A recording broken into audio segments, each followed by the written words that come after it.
नमस्कार, मी ॲडव्होकेट विशाल मोहिते आपलं सर्वांचं स्वागत करतो विमर्श विथ विशाल. आज सकाळी मी जेव्हा पुढारी पेपर उघडला आणि त्यामधलं हे पेज नंबर 12 संमिश्र, आणि हे पाहून मला फार आश्चर्य वाटलं.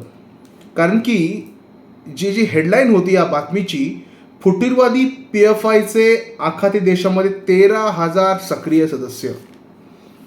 हा विषय मी तुमच्यासमोर मांडणार आहे कारण की ह्या विषयाची चर्चा मात्र झाली पाहिजे. कारण की PFI ही फक्त ही आखाती देशापुरती मर्यादित नसून आज ती सांगलीमध्ये मिरजेमध्ये सुद्धा पोहोचली आहे. त्याचं ज्वलंत उदाहरण म्हणजे सांगलीमध्ये सत्य सारानी एज्युकेशन चॅरिटेबल ट्रस्ट नावाची ट्रस्ट काम करते, ती या PFI साठी करते असे पुरावे NIA नॅशनल इन्व्हेस्टिगेशन एजन्सी आणि ईडीच्या हाती लागलेले आहेत. बरं, नक्की ही PFI म्हणजे कोण आहे हो? Popular front of India. ह्याची स्थापना कधी झाली? 2006 मध्ये ह्याची स्थापना झाली. कारण की 1992 मध्ये नॅशनल डेव्हलपमेंट फ्रंट नावाची एक संघटना होती, ती 1992 साली नामोशेष झाली आणि त्यांनी एक ठरवलं की आपण एक पॉप्युलर फ्रंट ऑफ इंडिया या नावाने एक संघटना काढायची. आणि या साधारणपणे संघटनेचा उद्देश काय असेल हो? या संघटनेचा उद्देश आहे जिहाद करणं आणि सर्वात महत्त्वाचा उद्देश म्हणजे 2047 पर्यंत या भारताला इस्लामिक स्टेट करणं. हो, हे पुरावे हाताला लागलेत. ईडी आणि CBI असतील किंवा NIA नॅशनल इन्व्हेस्टिगेशन एजन्सी यांच्या हातात हे पुरावे लागले. या पुराव्याच्या आधारावरती मी बोलतो. बर, ह्या PFIचा आत्ता का संदर्भ आला? कारण की NIAला आढळून आलं की विविध 29 बँक अकाउंटमध्ये एक हवालाद्वारे फंडिंग येत आहे.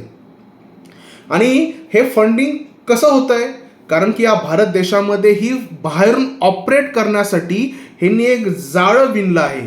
सिंगापूर असेल, कुवेत असेल, ओमान असेल, कतार असेल किंवा सौदी अरेबिया किंवा इतर इस्लामिक स्टेट आहे, यामध्ये आजही 13,000 सदस्य सक्रिय आहेत. आणि या सक्रियतेने ते काय करतायत की तिथून फंडिंग इकडे पाठवतायत आणि विविध बँक अकाउंटमध्ये हे फंडिंग येत आहे.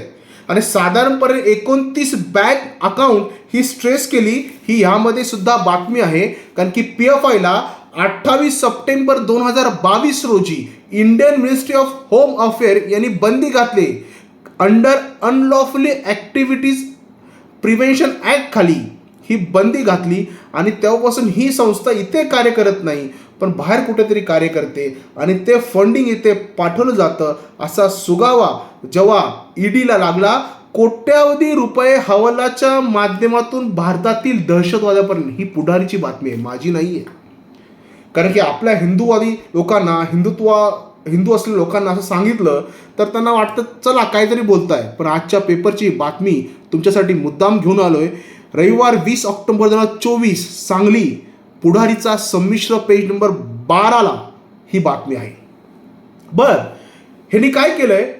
डिस्ट्रिक्ट एक्झिक्युटिव्ह कमिटी नेमल्यात ह्यांनी, असं माहिती पडलंय. आणि हे वर्णन स्वतः द हिंदू या वर्तमानपत्रानं केलंय की जिल्हाशाह यांच्या समित्या तयार आहेत जे फॉरेन फंडिंग येत आहे त्यासाठी. बर, हे फॉरेन फंडिंग घेऊन ते काय करणार आहेत? स्वाभाविक आहे, देशाचं कल्याण तरी करणार नाहीत, ते करणार आहे जिहाद.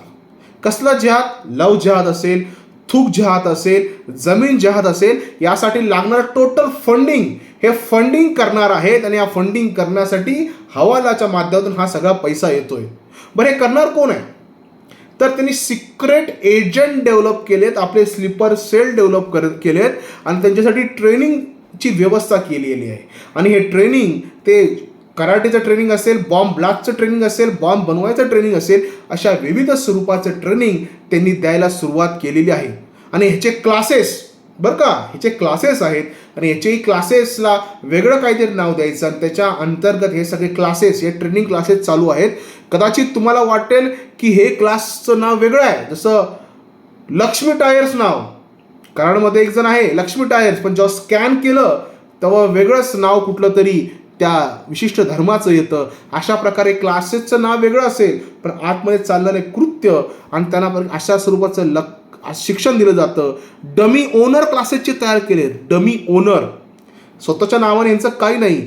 त्यामुळे ह्यांच्यापासून सावध होणं गरजेचं आहे. 12 जुलै 2000 मला वाटतं की 22मध्ये बिहारमध्ये जेव्हा देशाचे पंतप्रधान त्या ठिकाणी गेले होते, त्यावेळी घातपात घडवण्याचा प्रयत्न जर कोणी केला असेल तर या PFI संघटनेने केला होता की मोदींच्या रॅलीमध्ये काहीतरी घातपात व्हावं. त्यामुळे साधारणपणे हे देशाच्या सार्वभौमत्वाला, देशाच्या लोकशाहीला, देशाच्या संविधानाला हे चॅलेंज करतात. कारण की ह्यांच्यासाठी देश महत्त्वाचा नाही आहे, ह्यांच्यासाठी त्यांचा इस्लाम आणि इस्लामीकरण महत्त्वाचं आहे, धर्म फार महत्त्वाचा आहे. आणि हे अनादी अनंत कालापासून चालत आलेलं आहे. आणि विशेष म्हणजे बरं, ह्या PFI संघटनेचे पॉप्युलर फ्रंट ऑफ इंडियाच्या संबंधित कोण संघटना आहेत? Simi, student Islamic movement of India संबंधित आहे, ज्याला वरती बॅन टाकली होती. अहो जमायत उल मुजाहिदीन बांगलादेश JMB ही पण ह्याच्याशी संलग्नित आहे, ह्याचे पुरावे आपल्याला सापडलेले आहेत. आयसिस, इस्लामिक स्टेट इराक आणि सिरिया, जी आपण संघटना भयंकर संघटना म्हणून गणली जाते, त्याचा आयसिसची संबंधित आहे. आणि कोणाशी? तर इंडियन मुजाहिदीनशी संबंधित ही संघटना आहे. आणि हे सगळं छापेमारी स्पष्ट झालेलं आहे. प्रचंड मोठ्या प्रमाणात कॅश सापडलेत, त्यांच्याकडे हत्यार सापडलेत, काही डिव्हाइस सापडलेत. आणि 2047 पर्यंत इस्लामिक राष्ट्र घोषित करण्याचं एक षड्यंत्र या PFIने केलेलं आहे. कारण की त्यांना माहिती आहे की भारताचे डायरेक्ट युद्ध केलं तर काय आपण हरत आलेलो आहे. म्हणून छुप युद्ध, सिव्हिल वॉर ज्याला म्हणतो, सिव्हिल वॉर करण्याचा प्रयत्न केलेला आहे. बरं, यामध्ये टार्गेट घटक कुठला आहे? गरिबीचा फायदा घेऊन आदिवासी बांधव असतील, आमचे दलित बांधव असतील किंवा अल्पसंख्याक असतील, जे गरीब आहेत, त्यांना पैसे देऊन, प्रचंड मोठ्या प्रमाणात रक्कम देऊन त्यांना ह्या कामाला लावतात. त्यांच्यासमोर काय ठेवलं जातं? स्वतंत्र, न्याय, भ्रष्टाचार, आर्थिक धोरण, अशा स्वरूपाचं एक शुगर कोटेड सगळं ठेवलं जातं. आणि त्या संदर्भात त्यांना हे दाखवून, एक गाजर दाखवून त्यांना यासाठी प्रवृत्त केलं जातं. त्यामुळे ते बॉम्ब ब्लास्ट आणि या सगळ्या गोष्टी करत असतात. मग हे सगळे का म्हणतोय मी? कारण की आपल्याला माहिती आहे की कर्नाटकमध्ये एक हिजाब आंदोलन चालू होतं. आता हिजाबाचा लढा कोणासाठी आहे? त्या स्त्रियांसाठीच आहे ज्यांची घुसमट होते त्या हिजाबमध्ये. परंतु या PFIने, इतर इस्लामिक संघटनेने काय केलं होतं? ह्यांच्या काही वुमेन्स विंग आहेत, महिला unit, campus front of India नावाने युनिट आहे, जे अशा प्रकारचा देखावा करतात की आम्ही स्त्रीवादी आहोत, पिंक रिव्होल्युशन असं काहीतरी मुवमेंट चालवतात आणि आम्हा धर्मनिरपेक्ष आहोत आणि आमच्यावरती अन्याय होतो, अशा स्वरूपाचं काहीतरी केलं जातं. दुसरं म्हणजे नॅशनल वुमेन फ्रंट नावाची ह्यांची अजून एक ऑर्गनायझेशन आहे, ते या स्वरूपात आम्हाला हिजाब पाहिजे, आम्हाला बंधनं पाहिजे, असं काहीतरी वेडवाकडं करत असते. तात्पर्य एकच आहे. मी का सांगतोय सगळं?